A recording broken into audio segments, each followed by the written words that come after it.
আন্তৰ্জাতিক নাৰী দিৱসৰ লগত সংগতি ৰাখি কামৰূপৰ বকুত নাৰী দিৱস উদযাপন। নাৰী দিৱসৰ লগত সংগতি ৰাখি বকুৰ গান্ধী মৈদান প্ৰেক্ষাগৃহত এখন অনুষ্টুপীয়াকৈ সভাৰ আয়োজন কৰা হয়। সংবাদকৰ্মী মণিমালা ডেকাৰ উদ্যোগত আৰু কল্যাণী হস্পিটেলৰ সহযোগত আন্তৰ্জাতিক নাৰী দিৱস উদযাপন কৰা হয়।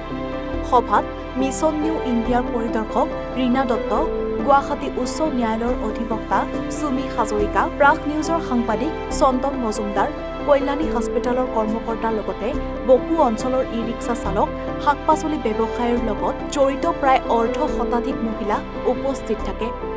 সভাত কল্যাণী হস্পিটেলৰ তৰফৰ পৰা জীৱন আৰু জীৱিকাৰ সন্ধানত কঠোৰ পৰিশ্ৰম কৰি পৰিয়াল পোহপাল দিয়া মহিলাসকলক এখনকৈ ফুলাম গামোচা আৰু মানপত্ৰৰে আৰু এটা উপহাৰৰ টোপোলাৰে সম্বৰ্ধনা জনায়।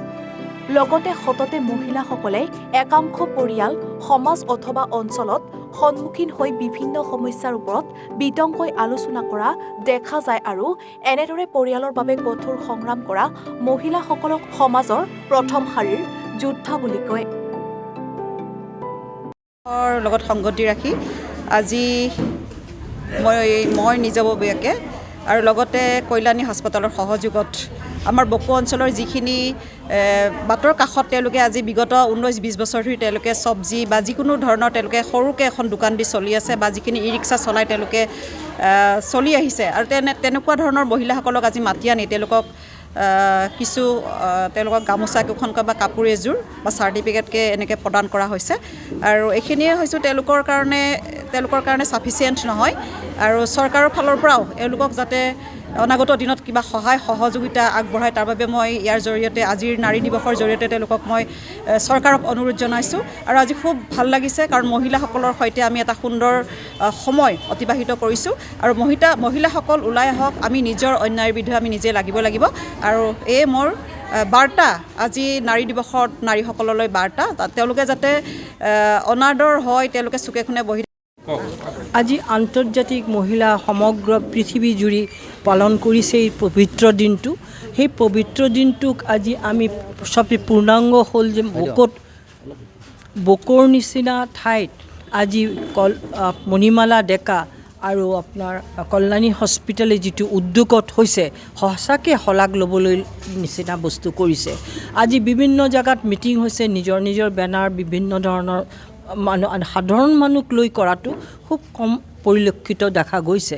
গতিকে এই অবিৰল বস্তুটো দেখি মই খুব আনন্দিত হৈছোঁ আৰু এইসকল মহিলা যিবোৰ বলিষ্ঠ পদক্ষেপ লৈছে, এখন পৰিয়াল চলাই আছে, বহু কষ্টেৰে ধুমুহা বৰষুণৰ মাজতো তেওঁলোকে ৰাস্তাত বহি চব্জি বিক্ৰী কৰিছে, ই ৰিক্সা চলাই আছে, তাতে বিভিন্ন ধৰণৰ যাত্ৰী উঠে, তাতে কেতিয়াবা গৰিহণাও পায়, তেওঁলোকে বেয়া ব্যৱহাৰ কৰা খুব ভাল ব্যৱহাৰো পায়। সেইকাৰণে সেইসকল মহিলা যে ইমান বলিষ্ঠভাৱে বহুত ধন্যবাদ দিছোঁ আপোনালোকক।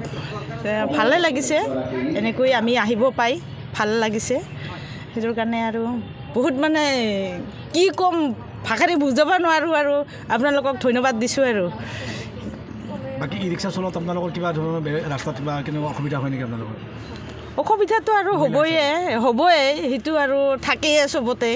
যিকোনো সংগ্ৰাম কৰিব খুজিলে আৰু এটা বাধা আহিয়ে পৰে, তাৰ মাজতেও আমি তাৰমানে বাধা নেওচি ওলাই আহিছোঁ আৰু ৰাজপথত। কি কৰিম আৰু, আমাৰতো সংসাৰ চলাব লাগিব না, চলি আছে, পৰিয়াল চলাব লাগিব। সেইটোৰ কাৰণে সাহস কৰি ওলাই আহিছোঁ আৰু যে আমাৰ লগতে আৰু বাকীবিলাকো ওলাই আহক। ফাৰ্ষ্ট টাইমতো ময়ে ওলাইছোঁ, তাৰপিছতে এজন কৰি আমি আজি 4জনেই হ'লোঁ। ভালে লাগিছে আহি, আৰু আহক পাৰিলে 2-3 গৰাকী। বকুৰ পৰা বিক্ৰম দাসৰ ৰিপৰ্ট, NFR 24।